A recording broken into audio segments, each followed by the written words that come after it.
The book opens and it's her birthday, and she's going out to dinner with her fiance, who's he's doing his residency to become a medical doctor, and she's like very proud of that. She's like, I have this great relationship. I'm a matchmaker. Of course, I have a great relationship. And she thinks that he's going to throw her a surprise party. And then she shows up, and it's revealed that he's been having an affair with her best friend, and he ends their engagement.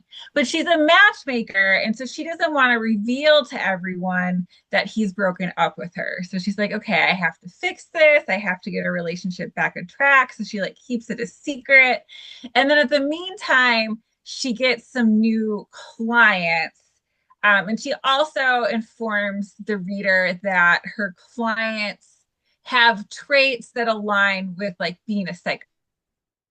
And so she has these clients, she's really lonely, and she's like, oh, maybe like she gets a little bit too attached to these new clients she has. And then everything starts to go wrong when she gets a human heart delivered to her doorstep. And she has to figure out, she's like, is this my psychopathic clients?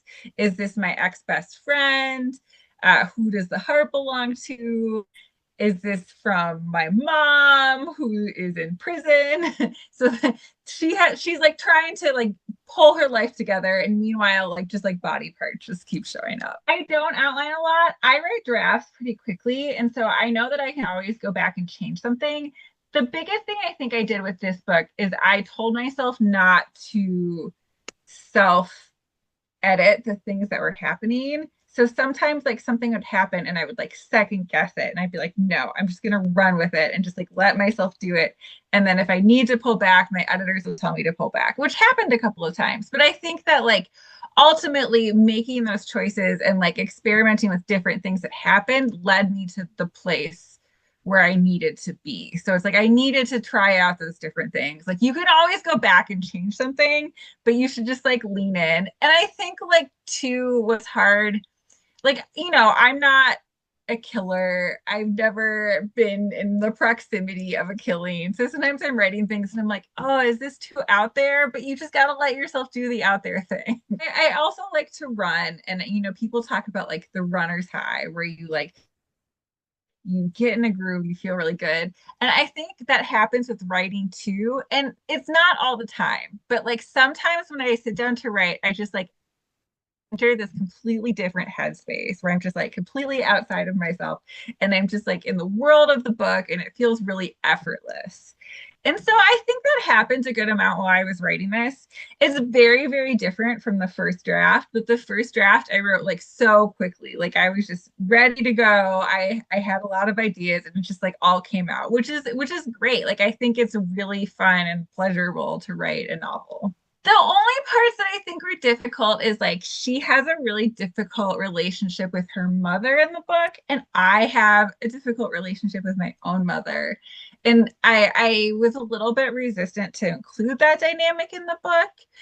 Um, I felt like that impacted me. And the way that I could tell is like it shows like things started showing up in my dreams that were like related to mothers, and I was like, oh no, like this is, the book is doing this. But like by and large, I can write like an incredibly violent scene with like death and stuff, and then I just completely disconnect from that the rest of my day.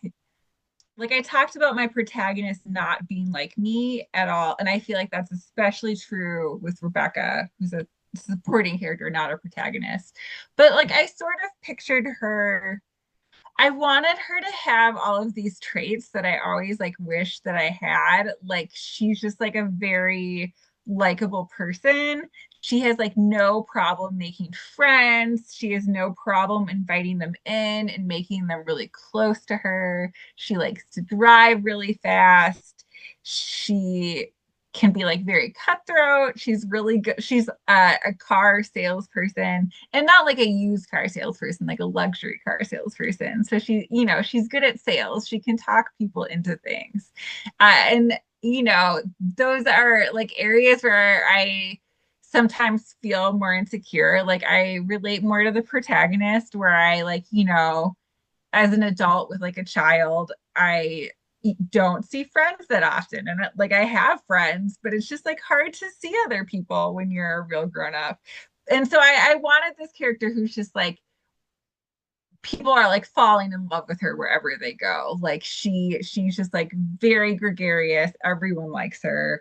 But of course, it's a thriller, so it's not that simple. But that's how I pictured her.